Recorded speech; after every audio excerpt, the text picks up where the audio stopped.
ये गाना आप लोग को अच्छा लगे तो लाइक शेयर और सब्सक्राइब कीजिएगा।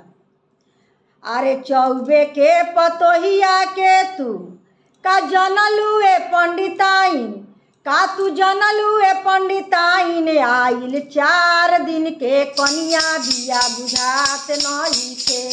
आइल 4 दिन के कनिया बिया बुझात नहीं के, ससुर भसुर से ही केहू से लजात नहीं के। चौबे के पतोहिया के का जनलू ए पंडिताइन, तू का जनलू ए पंडिताइन, आइल 4 दिन के कनिया बिया बुझात नहीं के, ससुर भसुर से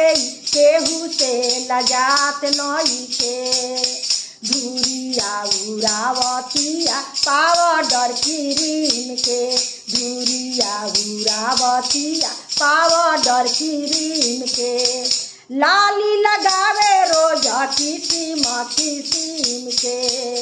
लाली लगावे रोज किसिम किसिम के, चीक से छुआवतिया का जनलू ए पंडिताइन, का तू जनलू ए पंडिताइन, किस्मनिया आधा चुटकी सेंदूरा से बुझात नहीं के,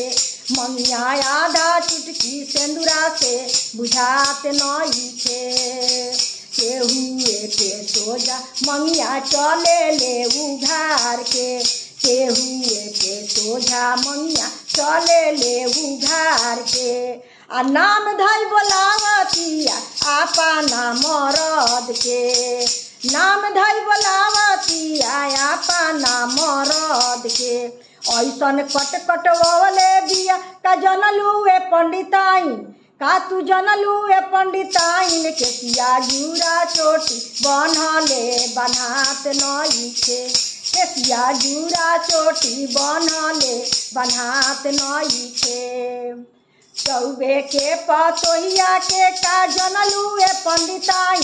तू का जनलू ए पंडिताइन, आई 4 दिन के कनिया बिया बुझात नहीं के, ससुर भसुर से केहू से लजात नहीं के।